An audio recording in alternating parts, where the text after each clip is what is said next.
करीब 65 मिलियन साल पहले धरती एक अलग ही रूप में थी। उस समय पृथ्वी पर पैंजिया नामक एक विशाल महाद्वीप था, जहां सारे महाद्वीप एक साथ जुड़े हुए थे।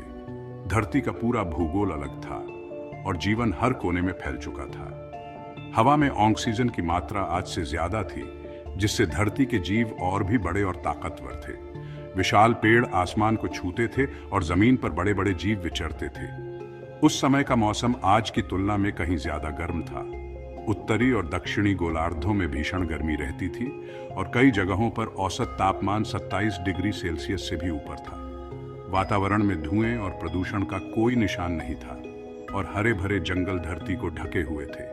धरती पर अनोखे और अजीबोगरीब जीव रहते थे। विशालकाय उड़ने वाले ड्रैगन जैसे प्राणी आकाश में मंडराते थे, तो जमीन पर बड़े बड़े डायनासोर जंगलों में शिकार करते थे। समुद्र की गहराइयों में भी विशाल मछलियां और जलजीव घूमते थे। जीवन एक निरंतर चलने वाली गाथा था और हर प्राणी अपनी जगह पर जीवन जी रहा था। लेकिन सब कुछ जितना शांत और स्थिर लग रहा था, उतना ही बड़ा खतरा आसमान से धीरे धीरे धरती की ओर बढ़ रहा था। आने वाली आपदा का कोई अंदाजा नहीं था, लेकिन इस शांत जीवन को बहुत जल्द एक झटका लगने वाला था, जो पृथ्वी की पूरी तस्वीर को बदल कर रख देगा। डायनासोर बड़े, ताकतवर और इस ग्रह के असली बादशाह थे, पर इनकी विनाश की कहानी कोई साधारण नहीं है। इस तबाही का सबसे बड़ा कारण एक ऐसी चीज थी जिसे धरती ने कभी देखा नहीं था। बहुत बहुत दूर हमारे सौरमंडल के बाहर से एक खगोलीय पिंड, जिसे हम आज चिक्सुलब इम्पैक्टर के नाम से जानते हैं, धरती की ओर बढ़ने लगा। अब यह कोई छोटा मोटा पिंड नहीं था जनाब, यह करीब 10 से 15 किलोमीटर चौड़ा था, यानी पूरे शहर को खत्म कर देने लायक। और इसकी गति मानो किसी दौड़ती हुई कार से भी तेज। ये उल्का पिंड करीब 20 किलोमीटर प्रति सेकंड की रफ्तार से दौड़ रहा था, इतनी तेजी से कि इसे रोक पाना नामुमकिन सा लग रहा था। अब आप सोच रहे होंगे कि जब ये उल्का पिंड सौरमंडल के सबसे बड़े दादा बृहस्पति के पास से गुजरा, तो उसने इसे क्यों नहीं रोका? अरे भाई, बृहस्पति ने कोशिश तो की। उसकी ग्रेविटी इतनी जबरदस्त है कि उसने इसे खींचने की पूरी कोशिश की, लेकिन ये इम्पैक्टर इतना फुर्तीला और तेज था कि बृहस्पति की भी नहीं चली। यूं समझिए कि जैसे किसी तेज रफ्तार ट्रेन को छोटे स्टेशन से निकलते हुए कोई रोकने की कोशिश करे। बृहस्पति ने थोड़ी बहुत इसकी दिशा जरूर बदली, पर इसे पकड़ नहीं सका और इसी तरह ये विशालकाय उल्का पिंड धरती की ओर बढ़ता गया। अब जरा सोचिए, एक 10 किलोमीटर चौड़ा खगोलीय पिंड जो बृहस्पति जैसा ग्रह भी नहीं रोक पाया। धरती पर डायनासोर निश्चिंत होकर अपने रोजमर्रा के जीवन में व्यस्त थे। उन्हें इस बात की कोई भनक नहीं थी कि उनके सिर पर मौत का साया मंडरा रहा है। आसमान में एक चमकती हुई रोशनी जो दूर अंतरिक्ष से उनकी ओर बढ़ रही थी, उनके लिए महाविनाश का संकेत बनने वाली थी। कुछ डायनासोरों ने अचानक आकाश में कुछ असामान्य देखा, एक चमकती हुई रोशनी जो धीरे धीरे बड़ी होती जा रही थी। उनकी बड़ी बड़ी आंखें उस अजीब सी रोशनी को देख रही थी, लेकिन वे समझ नहीं पाए कि आखिर ये क्या है। उनके विशाल शरीर में एक हल्का सा कंपन पैदा होने लगा था। कुछ डायनासोरों ने भय से सर उठाकर आसमान को देखा, जबकि कुछ अभी भी अनजान बने रहे। जैसे ही चिक्सुलब इम्पैक्टर धरती के वायुमंडल में प्रवेश करता है, वातावरण में घर्षण के कारण यह जलने लगता है। आकाश में अचानक एक आग का गोला बन गया, जिसने हर दिशा में रोशनी और गर्मी फैला दी। डायनासोरों के विशाल शरीर पर उस रोशनी की तेज किरणें गिरने लगी। उनके पंख, खाल और त्वचा धीरे धीरे गर्म महसूस होने लगी। अब तक उनकी आंखों में डर साफ दिखाई देने लगा था। डायनासोरों के बीच भगदड़ मच चुकी थी। बड़े बड़े जीव भागने लगे, जैसे कि कहीं छिपने की जगह ढूंढ रहे हों, लेकिन उन्हें नहीं पता था कि इस विनाश से बचने का कोई रास्ता नहीं था।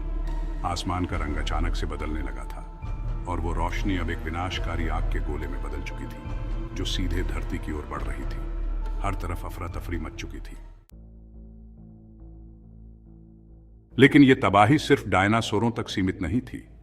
उल्का पिंड की टक्कर ने पूरी पृथ्वी की संरचना को हिलाकर रख दिया। दुनिया के दूसरे छोर पर भी समुद्री लहरें बढ़ने लगीं। ज्वालामुखियों के फटने का सिलसिला शुरू हुआ और मौसम में भारी बदलाव आने लगे। यह असर इतना व्यापक था कि धरती के एक हिस्से में ठंड और दूसरे हिस्से में आग और लावा बह रहा था। क्या यह विनाश सिर्फ धरती तक सीमित था? नहीं, इसका असर हमारे उपग्रह चांद पर भी पड़ा। हालांकि चांद सीधे प्रभावित नहीं हुआ, लेकिन उल्का पिंड की टक्कर से उठी ऊर्जा ने उसके गुरुत्वाकर्षण पर भी हल्का असर डाला। और हाँ, उन दिनों धरती पर बचे छोटे जीव और पौधे भी इस तबाही से जूझ रहे थे, जैसे चूहे जैसे जीव और कुछ समुद्री जीवन जो किसी तरह इस विनाश से बचने में कामयाब रहे। सोचिए, अगर आप उस समय वहां होते तो शायद आपको सूरज की रोशनी महीनों तक नहीं दिखती। और हाँ, डायनासोरों के लिए यह किसी हॉरर फिल्म जैसा था जो वे कभी नहीं भूल पाते। अगर वे बच पाते तो। कुछ समय के लिए ऐसा लगा मानो धरती एक निर्जीव ग्रह बन गई हो। जंगल जल चुके थे, समुद्र उथले हो चुके थे और आसमान महीनों तक राख से ढका रहा। लेकिन जैसे जैसे साल बीतते गए, जीवन की जिद ने फिर से अपना रंग दिखाना शुरू किया। जो छोटे जीव बच गए थे, जैसे कि छोटे स्तनपाई और पक्षी, उन्होंने नई दुनिया में खुद को ढालना शुरू किया। धीरे धीरे धरती पर नए पौधे उगने लगे और एक नई पारिस्थितिकी का निर्माण हुआ। डायनासोरों की दुनिया खत्म हो चुकी थी, लेकिन उनकी जगह लेने के लिए नए जीवों का उदय हो रहा था। ये वही छोटे जीव थे जो अब आने वाले लाखों वर्षों तक धरती के नए शासक बनेंगे। कह सकते हैं कि डायनासोरों की अनुपस्थिति में धरती के असली अंडरडॉग्स यानी छोटे स्तनपाई आखिरकार अपने पंख फैलाने का मौका पा गए। तो आखिर ये चिक्सुलब इंपैक्टर आया कहां से? खगोलविदों का मानना है कि यह मंगल और बृहस्पति के बीच की एस्टेरॉयड बेल्ट से निकलकर धरती की ओर आया था। अब क्या भविष्य में भी कोई ऐसा ही जिद्दी मेहमान हमारी ओर आ सकता है? अच्छी खबर यह है कि हमारी टेक्नोलॉजी इतनी स्मार्ट हो चुकी है कि अगर कोई और चिक्सुलब हमारे रास्ते में आ रहा हो तो हम उसे पहले ही पकड़ सकते हैं। पर भाई, अगर एक और जिद्दी उल्का आने का प्लान बना रहा हो तो आप हमारे चैनल को लाइक और सब्सक्राइब करना मत भूलिएगा। क्या पता अगला सफर आपके शहर की ओर हो।